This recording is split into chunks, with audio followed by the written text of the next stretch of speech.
Ya. Bien, entonces vamos, hoy día vamos a escuchar la conferencia de Jimena Buitrón. Disculpa que no puedo colocar en el centro. De Jimena Buitrón Cisneros, quien es consultora y asesora internacional en conservación y desarrollo sostenible. Sí estás viendo la pantalla, ¿no? Sí. Sí, sí, sí. Ya. Es el correo electrónico de Jimena es jimebuitronc@gmail.com y su dirección de LinkedIn está acá. Hoy día nos va a dar una conferencia sobre herramientas para la conservación y uso sostenible de la biodiversidad. Jimena es licenciada en Biología de la Pontificia Universidad Católica del Ecuador, es consultora y asesora internacional en temas de la conservación de la biodiversidad y desarrollo sostenible. Es miembro del grupo de especialistas de plantas medicinales, MPSG, de la Comisión de Supervivencia de las Especies, CSE, de la Unión Internacional para la Conservación de la Naturaleza y UICN. Es miembro del panel asesor de la Fundación Fairwild, miembro del grupo asesor de la sociedad civil del Consejo de la Organización Mundial de Maderas Tropicales, y miembro del Comité Científico de la Fundación de Conservación y Desarrollo Sostenible de Bolivia. Por más de 25 años ha trabajado con organizaciones no gubernamentales e intergubernamentales en proyectos de cooperación técnica y financiera para el desarrollo de Sudamérica. FAO, UICN, TRAFIC, WWF, GITEC, GIS, HIVOS, OTCA, Ecociencia, Corpey, CID Certified, como asesora de sectores público, privado, comunitario en varios países. Entre sus principales áreas de trabajo y experiencia están el monitoreo del comercio de especies, CITES, y productos derivados, la formulación e implementación de herramientas de conservación, uso y comercio sostenible y asesoría para mejores prácticas, regulaciones y controles, el desarrollo de planes, programas, proyectos, cursos y conversatorios pertinentes. Muchas gracias, Jime. Voy a parar aquí compartir la pantalla y te voy a ceder la palabra. Por favor, bienvenida y muchas gracias. Muchas gracias a ustedes por su tiempo, gracias por la invitación, Alina, y con mucho gusto yo les voy a hablar y presentar algunas de las herramientas para la conservación y uso sostenible de la biodiversidad que han desarrollado. Voy a poner en pantalla, díganme si están viendo, por favor. Sí estamos bien. Sí, ¿Sí? Ya, que han desarrollado la Unión Internacional para la Conservación de la Naturaleza, la Convención sobre el Comercio Internacional de Especies Amenazadas de Fauna y Flora Silvestres, conocida como CITES, y también, pues, Biocomercio. Aquí he dejado los logos iniciales de la iniciativa Biocomercio y de cómo comenzó Biocomercio en Ecuador. Estas son herramientas amplias, extensas. Hablábamos con Alina de que cada una merecería una cátedra completa o varias horas, así que yo ligeramente pues voy a resumir algunas. Nos vamos a enfocar de la UICN en la lista roja de especies amenazadas. Sin embargo, voy a mencionar también lo que es el libro rojo de datos con información para la identificación, investigación y análisis y protección de las especies, que va de la mano con las listas rojas que se crearon en 1964 para evaluar el riesgo de extinción de las especies. También está la lista roja de ecosistemas de la UICN, que es un estándar global que se usa para evaluar el estado de conservación y riesgo de colapso de los ecosistemas y que fue oficializada en el 2014. Y también está la lista verde de áreas protegidas y conservadas de la UICN, con su estándar de sostenibilidad voluntario, que se crearon en 2012 y se lanzaron oficialmente en el 2014. También fue ratificada en el 2016 por el Convenio de Diversidad Biológica, y que es básicamente una herramienta que se usa para medir la gestión, la eficiencia de la gestión en áreas protegidas y conservadas. Nosotros nos vamos a enfocar, como mencioné, en la lista roja, que fue creada para, si bien fue creada para evaluar el riesgo de extinción de las especies, actualmente se considera como la mayor fuente de información sobre el estado de conservación de especies, de fauna, flora, de hongos. Brinda información sobre distribución y tamaño poblacional. Hay mayor información a partir de estos listados en los libros rojos sobre las especies que están consideradas amenazadas, sobre hábitat, ecología, uso, tráfico, amenazas. Y estas listas y libros rojos ayudan a catalizar acciones, priorizar esfuerzos de conservación, hacer cambios en regulaciones y políticas para para un mejor uso, una mayor conservación, mejores controles. En realidad, no solo esta lista roja, sino las que mencioné anteriormente son indicadores críticos de la salud de la biodiversidad del mundo, son considerados así. ¿Cómo funciona la lista roja de la UICN? Tiene 9 categorías que son extinto, extinto en estado silvestre, en peligro crítico, en peligro, vulnerable, casi amenazada, preocupación menor, datos insuficientes o una especie que no ha sido evaluada.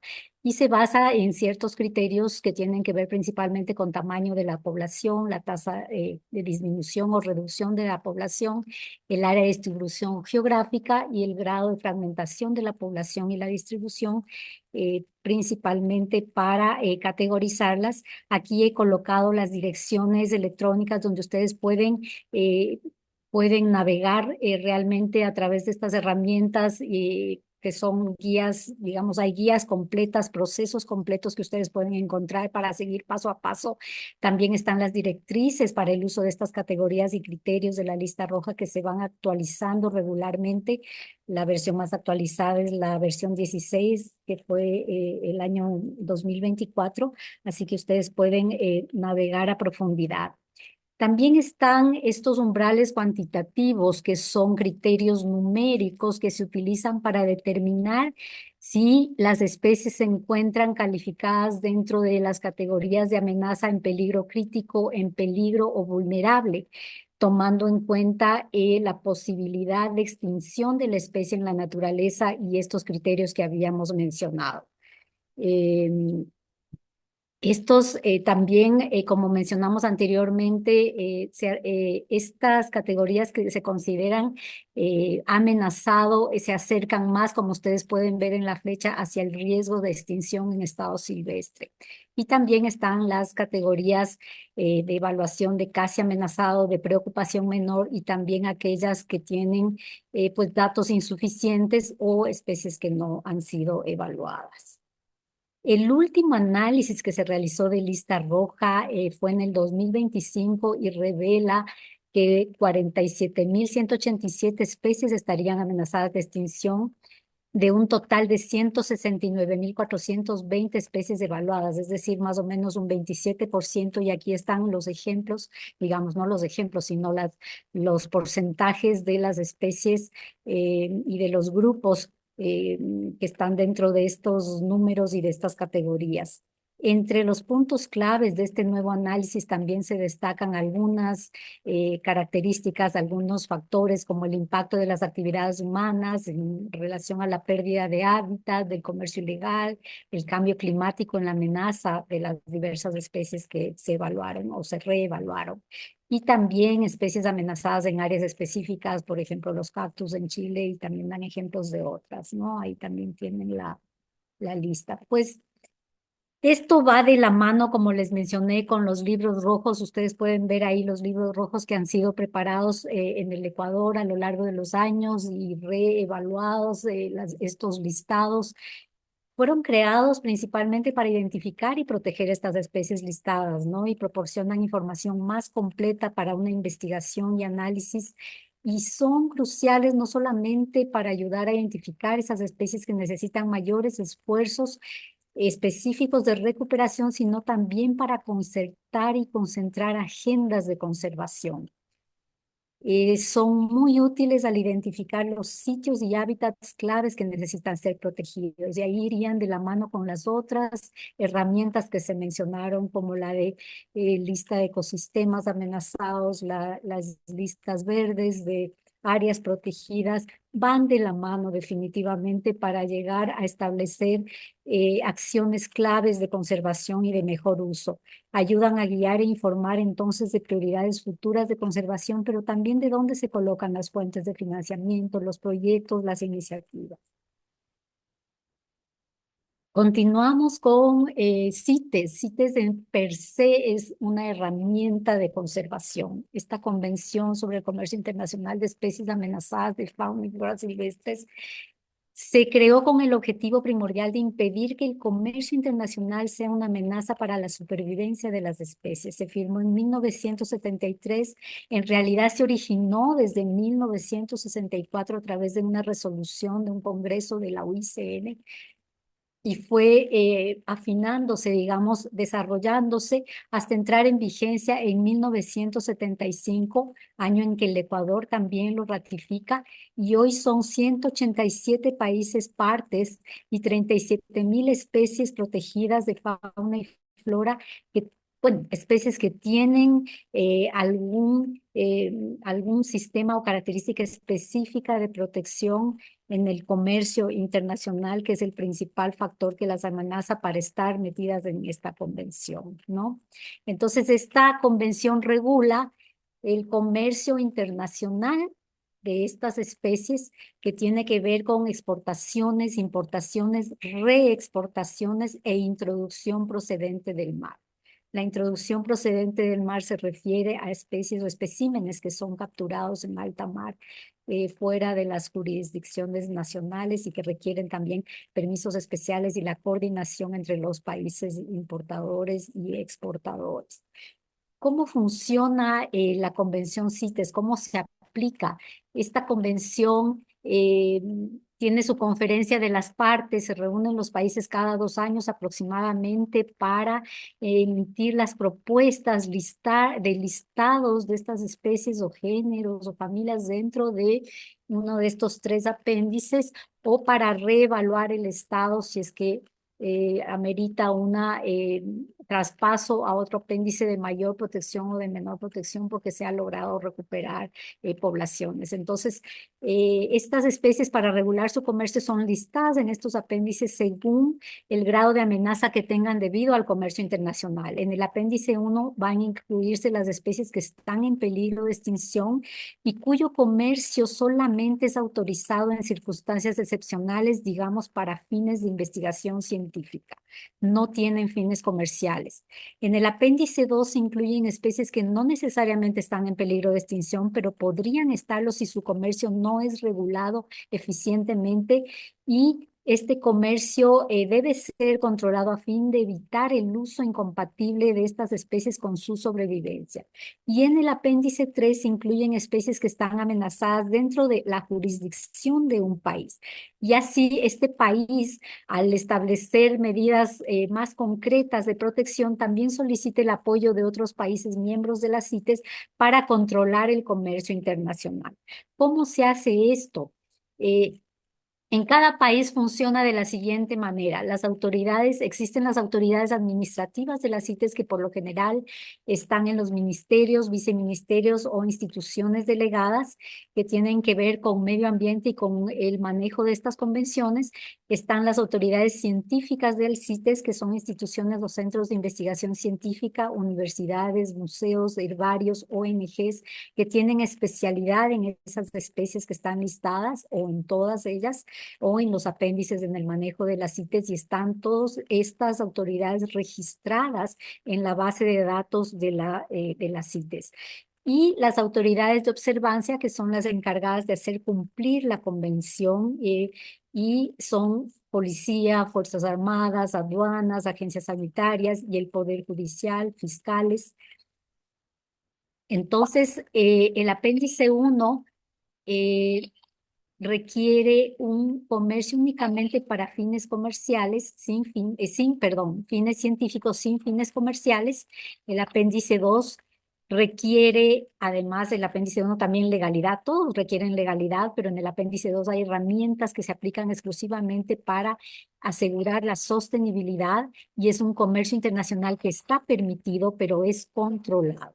Y en el apéndice 3, el principio principal es la legalidad, y es un comercio internacional permitido pero controlado, que requiere permisos de exportación o certificados de origen, donde el país que coloca a la especie en el listado requiere permisos de exportación, y los países que no la han colocado, cada que la exportan, emiten certificados de origen para comprobar que no salió del país que la colocó.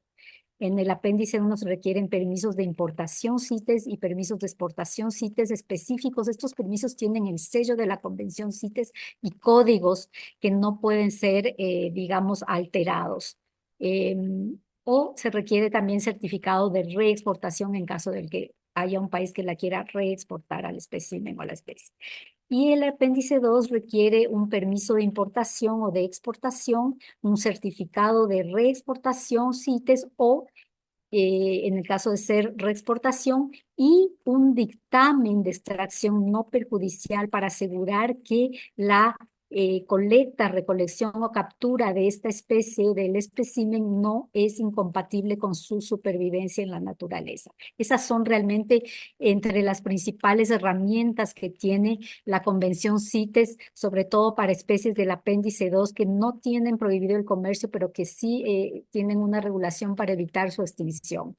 Y son estos dictámenes de adquisición legal que lo maneja la autoridad administrativa CITES, en este caso nuestra autoridad administrativa es el Ministerio de Medio Ambiente, y también la Subsecretaría de Pesca.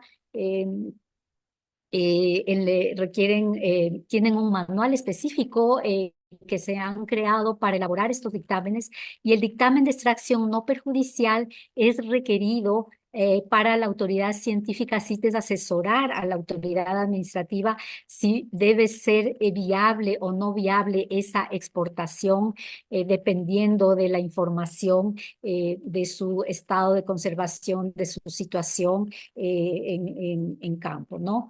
Entonces, ustedes también pueden tener estos sitios web donde encuentran todas estas herramientas, su modo de uso, su procedimiento. En el Colegio Virtual de CITES también pueden inscribirse para seguir cursos que tienen que ver con la aplicación práctica de estas herramientas. También, aparte de estos manuales, guías y directrices que ha sacado la misma convención para la aplicación de estas herramientas, hay otras organizaciones como Traffic, la UICN, con apoyo de otros gobiernos que han elaborado herramientas específicas. Por ejemplo, estas guías de 9 pasos de los dictámenes de extracción no perjudicial son muy útiles para paso a paso definir cómo hay que examinar en detalle esto de los dictámenes de extracción, qué información se requiere, qué información está faltando, si ya se han hecho dictámenes previos, qué recomendaciones son las correspondientes para un manejo adecuado y preventivo, y para poder una vez que se ha solicitado la exportación, dar un aval basado en información científica a la autoridad administrativa para que pueda permitir o no la exportación de estos especímenes. Finalmente, en esta charla voy a hablar del biocomercio, que es el motivo principal, digamos, de la cátedra y conferencia, que a mí me gusta rescatar cómo se inició biocomercio, ¿no? Como una herramienta de conservación y uso sostenible de la biodiversidad, implementada mediante programas y proyectos que promueven el comercio sostenible de bienes y servicios de la biodiversidad, de acuerdo a criterios de sostenibilidad ambiental, social y económica, y alineándose con los principios de conservación, uso sostenible y distribución justa de beneficios del Convenio de Diversidad Biológica. Porque el biocomercio se creó a partir de una iniciativa de Naciones Unidas, de la UNCTAD, y luego fue evolucionando hasta lo que se ha convertido ahora, que es muy importante e interesante ver que ahora nosotros ya tenemos una política de bioeconomía, ya se habla de bionegocios, de bioemprendimientos en un sentido más amplio que la iniciativa biocomercio. Sin embargo, la iniciativa biocomercio sigue vigente, fue la base, y siempre tratamos de analizar qué es lo que está pasando en la aplicación de este biocomercio, de la teoría a la práctica, ¿verdad?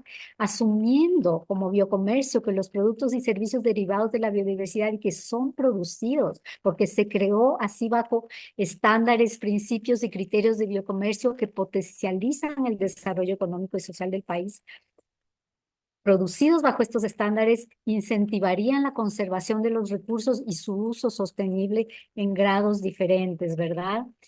Los principios y criterios de biocomercio se desarrollaron desde el 2007 y actualmente se han reevaluado, digamos, ajustado, afinado y son implementados por aproximadamente 100 países.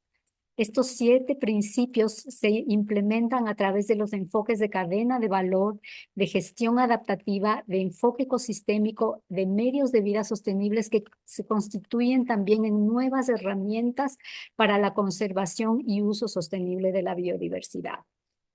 Ahí ustedes también tienen la página web donde pueden entrar exhaustivamente a evaluar cada uno de estos principios y criterios y los principios y criterios del 2020 son avances a partir de lecciones aprendidas, de experiencias por profesionales que durante más de 10 años han aplicado el biocomercio con estos principios y criterios.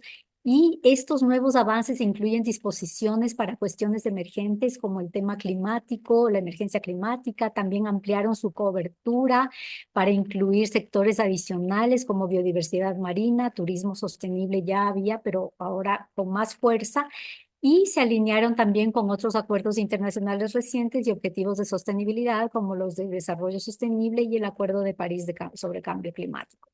También a partir de esta reevaluación y este lanzamiento de principios y criterios del 2020 se lanza la herramienta de autoevaluación e intercambio de conocimientos sobre biocomercio, que es muy rica porque presenta información relacionada con iniciativas basadas en la biodiversidad, permite a los usuarios, a los actores de la cadena de valor de biocomercio conectarse con diferentes actores en el marco de estas cadenas y comparar sus prácticas de sostenibilidad con lo que establecieron los principios o que establecen los principios y criterios del biocomercio, y permite también que accedan a información y que evalúen su desempeño en materia de sostenibilidad.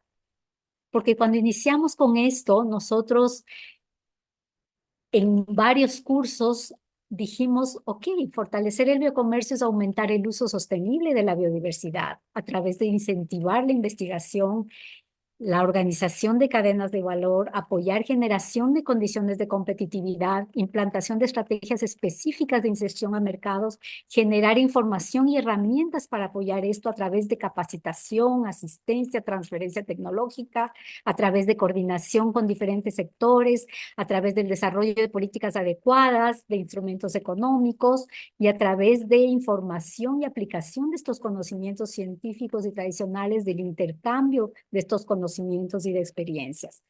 Y entonces eso nos permitía, a través de estos principios básicos del biocomercio, verificar esta sostenibilidad, esta conservación, el uso sostenible, cómo se realizaba la responsabilidad ambiental, el cumplimiento de las normativas de leyes nacionales e internacionales, cómo se realiza la distribución justa y equitativa de beneficios, cómo estamos trabajando con responsabilidad social y cómo está resultando el tema de rentabilidad económica. Entonces, todo esto se transformó también en herramientas, cada uno de estos principios en herramientas a ser aplicadas cada vez que hablamos de bionegocios, bioeconomía, bioemprendimientos, cómo manejamos el biocomercio. Y eso nos lleva a volver a ver cuál era el significado, ¿verdad?, del desarrollo sostenible para atender las necesidades de estas y de las próximas generaciones, con la idea de que no nos olvidemos de que debe la idea de la sostenibilidad ser una línea conductora al desarrollo, un elemento reorganizador de un proceso productivo con profundas implicaciones sociales, políticas, espirituales, filosóficas, de mantener procesos que nos sustenten entendiendo el modelo de desarrollo que lo llevamos de una manera insostenible y que por tanto debía cambiar profundamente para incorporar límites sociales y ambientales en unas medidas en que los cambios de paradigmas sociales y económicos busquen redireccionar la economía insertándola dentro de límites establecidos por la biosfera, y no estamos en una situación diferente a la que en aquella época mencionábamos a través de estos libros, de estos autores que ya hablaban de que nos encontrábamos ante unos límites de la biosfera requete ultrapasados provocados por rupturas, por la alteración de ciclos hidrológicos, desertificación, cambios climáticos, pérdidas de biodiversidad y otros diversos procesos que sustentan la vida y la economía, y entonces eso nos llevaba a cuestionarnos el destino de nuestra relación con la naturaleza, ¿verdad? Ya que no olvidemos nunca que operativizar el concepto de sostenibilidad implica cooperación y coordinación entre distintas instituciones, acciones articuladas para beneficios múltiples, buena gobernanza ambiental, nuestra inserción a nivel personal y colectiva en todos estos procesos de transformación y el apoyo al sistema en que vivimos, que eso es clave realmente para lograr operativizar todas estas herramientas en un mejor uso, en la conservación, en el uso sostenible y en un beneficio para las poblaciones humanas y de especies. Y todo esto, bueno, lo van a encontrar en varias referencias adicionales pertinentes que yo les he colocado aquí. Este libro de la conservación de una nueva era es, ustedes van a encontrar ahí información completa que analiza cómo son todos estos paradigmas, estos cambios, estas transformaciones, cómo deberían ser usando las herramientas que tenemos y otras que están a la mano de cómo ha evolucionado el biocomercio en el Ecuador, ¿no? El libro de bioeconomía, la política de bioeconomía, el libro blanco y también otros conceptos y percepciones a nivel regional. Entonces, eso es por ahora. En el tiempo que tenemos, les agradezco muchísimo y abierta con mucho gusto a cualquier pregunta de su parte. Gracias. Listo, muchas gracias. Muchas gracias.